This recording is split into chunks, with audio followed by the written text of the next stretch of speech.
നമസ്കാരം. മൂന്നാം പിണറായി സർക്കാർ എന്ന ലക്ഷ്യം വെച്ച് തെരഞ്ഞെടുപ്പിനെ അഭിമുഖീകരിച്ച LDF മുന്നണിക്ക് വലിയ തിരിച്ചടിയായിരുന്നു തദ്ദേശ സ്വയംഭരണ തെരഞ്ഞെടുപ്പ് ഫലം വന്നപ്പോൾ. വലിയ നേട്ടങ്ങളാണ് UDF നേടിയത്. നിയമസഭാ തെരഞ്ഞെടുപ്പ് ലക്ഷ്യമിട്ട് മുന്നണി വിപുലീകരണവും സീറ്റ് വിഭജനവും ചർച്ച ചെയ്യാൻ UDF നേതൃത്വം ഈ പശ്ചാത്തലത്തിൽ ഒരുങ്ങുകയാണ്. തദ്ദേശ തെരഞ്ഞെടുപ്പിലുണ്ടായ മുന്നേറ്റം നിയമസഭയിലും ആവർത്തിക്കുമെന്ന ആത്മവിശ്വാസത്തിലാണ് മുന്നണി. നിയമസഭാ തെരഞ്ഞെടുപ്പിനുള്ള മുന്നൊരുക്കങ്ങൾ വിലയിരുത്തുന്നതിനായി കൊച്ചിയിൽ പ്രത്യേക യോഗം ഇന്ന് ചേരുന്നുണ്ട്. കേരള കോൺഗ്രസ് M വിഭാഗത്തെ മുന്നണിയിലേക്ക് തിരികെ കൊണ്ടുവരുന്ന കാര്യത്തിൽ UDFിൽ ഭിന്ന അഭിപ്രായങ്ങളുണ്ട്. മുസ്ലിം ലീഗും KPCCയിൽ ഒരു വിഭാഗവും മാണി ഗ്രൂപ്പിനോട് അനുകൂല നിലപാട് പുലർത്തുമ്പോൾ PJ ജോസഫും കോട്ടയത്തെ കോൺഗ്രസ് നേതാക്കളും ഇതിനെ ശക്തമായി എതിർക്കുന്നുമുണ്ട്. അതേസമയം ശ്രേയാംസ് കുമാറിന്റെ സോഷ്യലിസ്റ്റ് ജനതയെ മുന്നണിയിലെടുക്കുന്ന കാര്യത്തിൽ അനുകൂല തീരുമാനമുണ്ടാകാനാണ് സാധ്യത. PV അൻവർ, CK ജാനു എന്നിവരെ മുന്നണിയിൽ ഉൾപ്പെടുത്തുന്ന കാര്യവും ഇന്നത്തെ യോഗം പരിഗണിക്കും. സീറ്റ് വിഭജന ചർച്ചകൾ വേഗത്തിൽ പൂർത്തിയാക്കി സ്ഥാനാർത്ഥികളെ നേരത്തെ പ്രഖ്യാപിക്കാനാണ് UDFിന്റെ തീരുമാനം. കഴിഞ്ഞ തവണത്തെ സീറ്റ് വിഭജന രീതി പിന്തുടരാനാണ് ആലോചനയെങ്കിലും CMP, കേരള കോൺഗ്രസ്, ജേക്കബ് തുടങ്ങിയ കക്ഷികൾ കൂടുതൽ സീറ്റുകൾക്കായി സമ്മർദ്ദം ചെലുത്തിയേക്കും.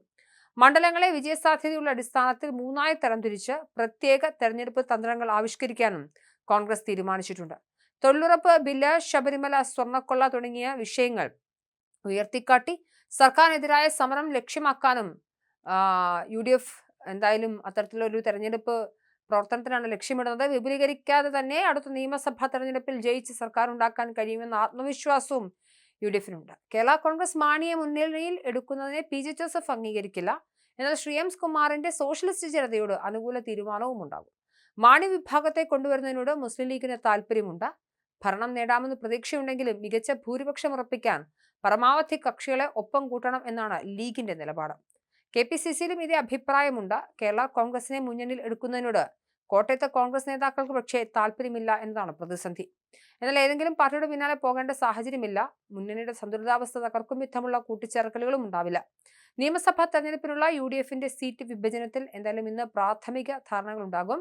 സീറ്റ് വിഭജനം വേഗത്തിൽ പൂർത്തിയാക്കാനും സ്ഥാനാർത്ഥികളെ നേരത്തെ തീരുമാനിക്കാനുമാണ് നീക്കത്തിലൂടെ കുറച്ചുകൂടി മികച്ച രീതിയിൽ താഴെത്തട്ടിലിറങ്ങി പ്രവർത്തിക്കാൻ നേതാക്കൾക്ക് സാധിക്കും എന്നുള്ളിടത്താണ് ഇത്തരത്തിലൊരു നീക്കത്തിലേക്ക് UDF തയ്യാറാകുന്നത്. കഴിഞ്ഞ തവണ മത്സരിച്ച അതേ രീതിയിൽ സീറ്റ് വിഭജനം നടക്കും. മണ്ഡലങ്ങളെ മൂന്നായി തിരിച്ച് തെരഞ്ഞെടുപ്പ് തന്ത്രം തയ്യാറാക്കാനാണ് കോൺഗ്രസിന്റെ തീരുമാനം. ഉറപ്പായും ജയിക്കുന്ന സീറ്റുകൾ, ശക്തമായി പ്രവർത്തിച്ചാൽ പിടിച്ചെടുക്കാൻ പറ്റുന്ന സീറ്റുകൾ, സാധ്യത തീരെ കുറഞ്ഞ സീറ്റുകൾ എന്നിങ്ങനെയാണ് മണ്ഡലങ്ങളെ തരംതിരിക്കുക. തദ്ദേശ തെരഞ്ഞെടുപ്പിൽ UDFിന് LDFിനേക്കാൾ 5.36% വോട്ടാണ് കൂടുതൽ കിട്ടിയത്. ഈ സാഹചര്യം വലിയ വിജയം UDFിന് നിയമസഭയിൽ നൽകുമെന്നാണ് നേതാക്കളുടെ പ്രതീക്ഷ. തദ്ദേശ തെരഞ്ഞെടുപ്പിന് ശേഷം ആദ്യ UDF യോഗമാണ് ഇന്ന് നടക്കാനിരിക്കുന്നത്. നിയമസഭാ തെരഞ്ഞെടുപ്പിനുള്ള വിജ്ഞാപനം ഫെബ്രുവരി അവസാനത്തോടെ വന്നേക്കുമെന്നാണ് സൂചന.